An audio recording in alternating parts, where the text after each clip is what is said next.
पर चर्चा करेंगे। उससे पहले सभा का एक अध्यक्ष चुना जाता है जो सीनियर पर्सन होता है। तो उसमें ये बैठे हैं 3 महमूद जी। आपने इन तीनों महमूद की अध्यक्षता में ये है।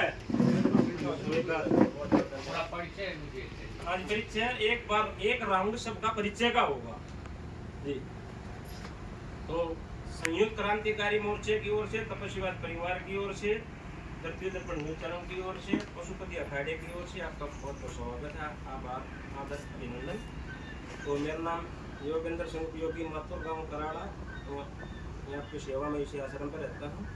और इस मीटिंग का बैठक का मेन उद्देश्य ये है कि जो दिल्ली विधानसभा उसमें फाइट करने के लिए हमें रणनीति बनानी है। हम किस तरीके से उसमें अपनी भागीदारी निभा सकते हैं, किसके पास क्या योजना है, क्या रणनीति है, वो आप बारी बारी से सबको मौका मिलेगा। ज़्यादा आदमी नहीं है, तसल्ली पर सब अपनी बात रखना और सब अपनी बात सब एकाग्रता से सब सुनेगा। तो संगठन आए हुए हैं, व्यक्ति विशेष भी हैं, पार्टियां भी हैं और भी हैं। तब आप आ जाओ। इस्तेमाल कर रहा हूँ वो गद्दारों के हाथ में आ चुकी, जयचंद के हाथों में आता,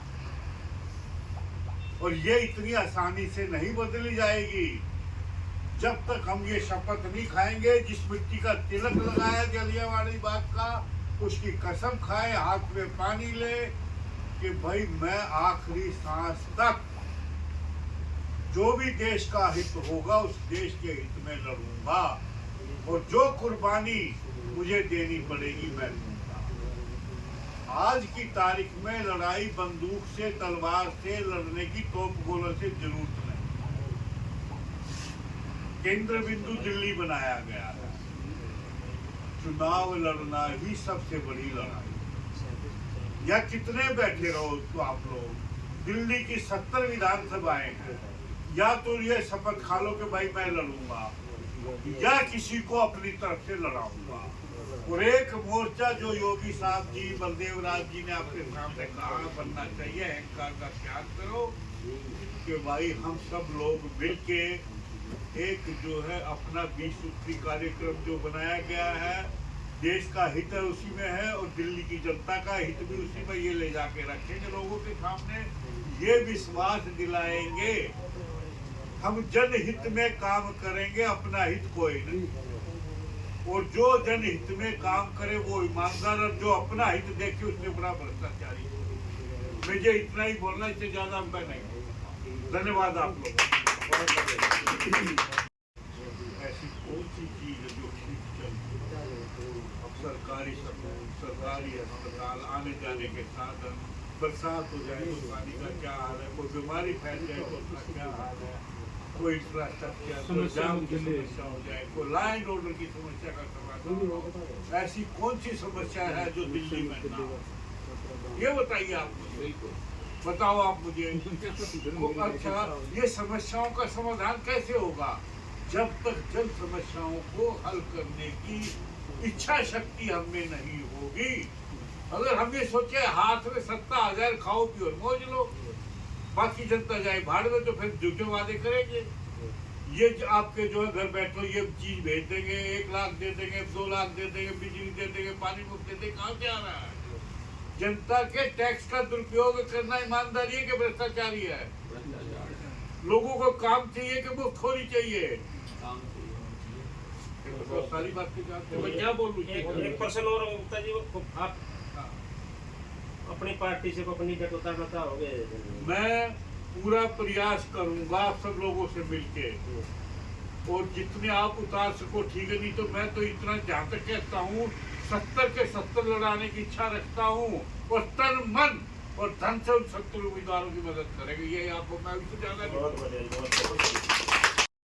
जिला 3 जहाँ भी आप ड्यूटी लगाओगे हमारे लोग, जहाँ भी लगाओगे हमारे लोग, बस वो तो इतना ये MA MPhil PhD ये मेरी शिक्षा है। तो साथ ही मैंने 2 ग्रेजुएट भी किया, और विभिन्न पार्टी संगठनों जो कि सत्ताधारी पार्टी है, इवन बीजेपी में मैं बिल्कुल राष्ट्रीय सदस्य सक्रिय हो गया। खास में भी हमारे आर्य समाज का भी काफ़ी काम हमने देखा। तो जितने भी संगठनों में हम रहे, किसान आंदोलन में थोड़े हटके थे, तो जितने भी आज ये पार्टी जो बैठी उनमें हम रहे, तो उनकी विचार शैली देखी, उनकी विचारधारा देखी, वो थोड़ा सा जो विचारधारा है राष्ट्रीय हट चुके हैं, क्योंकि उनकी सोच ये है किसी व्यापारी उद्योगपति या प्रॉपर्टी डीलर को टिकट दे देते हैं जो समाज सेवी नहीं होता, और वो समाज सेवा का बीड़ा उठाते हैं। इवन हमारे क्षेत्र में भी ये होता है, तो हम इस चीज़ के खिलाफ हैं। हम ये चाहते हैं कि भाई जो राजनीतिक क्षेत्र में आप समाज सेवी आदमी हो, जमीन से जुड़ा हुआ और ऊर्जावान और विचारवान हो जो राष्ट्रीय देश हित की बात सुनते हैं, उन लोगों के लिए मेरी सद्भावना और प्रेम। मैंने पूरे भारत में भ्रमण भी किया, मैं थोड़ा घूमू या घूमकर या आदमी बैठने वाला आदमी हूँ, मैं घर नहीं टिक सकता। मुझे कभी से हॉबी रही है कि मैं समाज में बैठूँ, राष्ट्र के लिए, देश के लिए, या अपने किसी तरह के अंतर्राष्ट्रीय संस्थाओं जितनी भी है उनमें भी मेरी कुछ की भागीदारी है। मैं विदेश यात्रा भी करता रहता हूँ, अच्छा लगता है। हम भी जाते हैं अपने से, लोग भी बुलाते रहते हैं। तो इस उन्हें जो आज हम बैठे हैं, इस बैठक जो जितने बुद्धिजीवी और यहाँ पे विचारवान, ऊर्जावान जो मैंने उन पार्टी से हटके यहाँ देखे, या जो आप लोग बैठे हो, तो इनमें जो विचारवान देश के प्रति या जो जज्बा और जो एक किस्म की एक सोच है यहाँ ज़्यादा है उनकी वजह। उनकी सोच अब सीमित हो रही है, और यहाँ ऊर्जावान विचारवान व्यक्ति देश के लिए, राष्ट्र के लिए, समाज की सोच के लिए बैठे। तो मैं इन्हीं लोगों से जुड़ना चाहता हूँ, इन्हीं लोगों के बीच में रहना चाहता हूँ, इन्हीं लोगों के उठाने मेरी पूरी भागीदारी की, तन भी मन भी, मेरे से जो कार्य होगा मैं उसको पूर्ण दूंगा हर तरीके से। सदैव आपके साथ। भारत माता की जय। इंकलाब जिंदाबाद। इंकलाब जिंदाबाद। इंकलाब जिंदाबाद। भारत माता की जय। भारत माता की जय। आवाज दो, हम एक हैं। आवाज दो, हम एक हैं। आवाज दो, हम एक हैं। भारत माता की जय। एक व्यवस्था सेकंड। बदलो, हम हाँ जी। एक हैं। यहाँ शहीद मंदिर तपोभूमि क्रांति आश्रम में आपका स्वागत है। और यहाँ की आज सभा का मुख्य एजेंडा क्या था?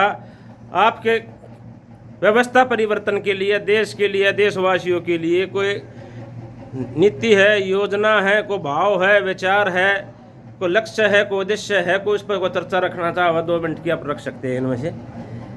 जी आप